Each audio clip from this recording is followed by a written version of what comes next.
I'd rather drive a Honda to the beach than a Ferrari to work. Because if you find yourself in golden handcuffs, unable to find a new job that would bring you more joy, I'd recommend doing what I did a few years ago. See, I continued to buy a new car, and over the years, as soon as it was paid off, I'd go out and buy another car. And that's kind of what I repeated for at least like 8 years until I realized, wait a second, this is like the #1 wealth killer in America. Like, even if my current car was running fine, I'd start getting that itch, right? After the car was paid off, I'd be like, hey, might be time for a new car. But when I realized what I was doing was costing me well over $500,000 in future opportunity cost, I knew it was time to change. According to the credit reporting agency Experian, the average monthly car loan payment in the United States is $725 a month for new vehicles and $516 a month for used cars. Now, do you currently have a car loan right now? Drop a comment down below. How much is it? And if you're up for it, have you ever been out of car debt before? But there were two major points that I realized were the wealth killer and killing my ability to become rich and free. The first point was the type of car I was driving. It was 2016. My car had 158,000 miles on it, which I think is a win, right? Anytime over 100,000, you got to be happy about that. I know some of you have like 200, 300,000 miles. Hats off to you.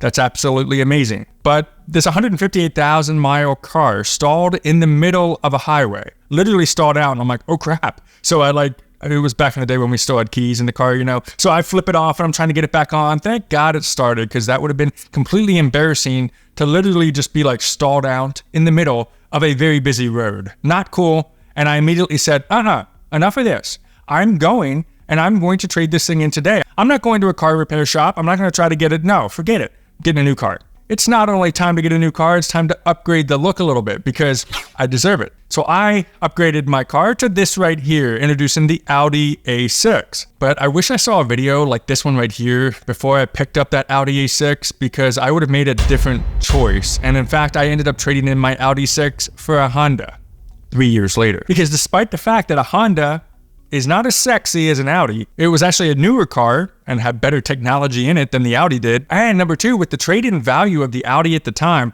I was actually able to not only get all that cash back, but get the Honda without any car payments at all. So this first point is about the cost of a car beyond just what you get for the sticker price. Check out this right here. This is Edmunds, and I'm gonna chuck in an Audi 2017 A6, and I'm gonna hit go. Look at the true cost to own this thing, $65,301. I'll link it in the description so you can check it out for yourself. Depreciation is one of the first big killers. As soon as you drive it off the lot, of course, it's gonna go down in value. But look at the biggest thing here. Not so much the financing, not so much the taxes and fees, it's really the fuel. In an Audi, you're supposed to have premium fuel. Now, a lot of people will try to risk it, get unleaded. Do not recommend that. In fact, in the fuel cap, it usually says, do not do anything below 91 octane. So don't be getting that 87 and putting it in an Audi. Over time, it will actually increase your repair cost, which will be like double the pain and double the agony. But the fuel is a lot more expensive. Now, let's compare this $65,000 before I hop ahead here to my new 2021 Honda Accord. So $65,000 for a 2017 Audi comparatively to a new 2021 Honda Accord Sport at $49,000. Now look at the difference in fuel. We got $12,000 in fuel versus what would have been $15,000. So you're saving a couple $1,000 right there, right off the bat, just in gas alone. Have a look at the insurance at $94.99 compared to only $64.24. A little bit better features, and it's not as expensive for an insurance company to replace a Honda versus it is when they have to replace an Audi. So certainly that's going to be a big difference as well. But the most important thing that really struck me when it comes down to building my wealth and really giving up that $500,000 that I wish I would have done instead, which we'll look at in just a moment, it's really the repair cost. Look at the repair cost over 5 years on a Honda at only $2,000. We compare that to an Audi at $9,192. And that's really what got me to actually trade this in. Because every now and again, this little light would come on and it would scream at me and it would say EPS. And anytime I would take in the Audi for that particular repair, it was always $1,000. And I did that 3 times.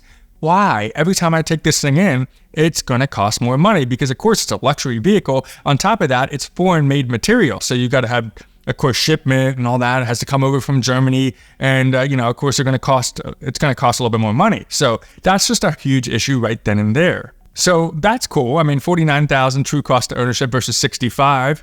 But what's the point? Well, the second point is actually the opportunity cost of owning that more expensive car compared to something that's a little bit more reliable and a little less expensive. So stop comparing yourself to the Joneses, because if I'm throwing $500 a month, the average car payment in America, to an auto loan where I could actually buy a cheaper car and maybe potentially either own it outright or pay it off a lot quicker and not get another loan as long as the car is running fine, the question becomes, what could I use that $500 a month for instead? Like I could get $500 worth of beer every month, $500 in new shoes, $500 of food, or more seriously, $500 into an investment account.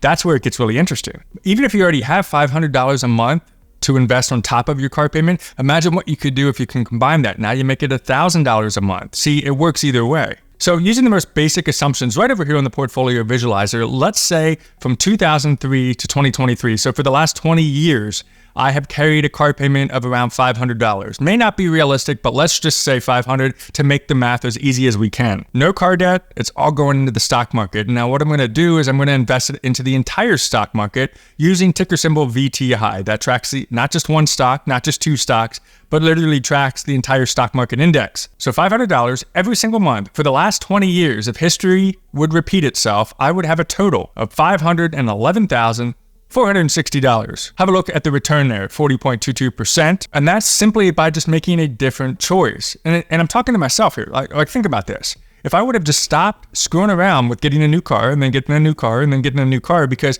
there was a time before that one that stalled on me, that thing was running fine. And I only traded it in because I thought I deserved a better car. But instead, if I would have actually put that money towards something like this, I would today, right now, be sitting here with $500,000 in cash. I could do a giveaway here on the YouTube channel. Like we could have done something cool, but I failed you guys because instead I was buying into the wealth killer of America. Don't repeat my mistake. If you're still young or hell, even if you're old, get out of the car payment, figure it out.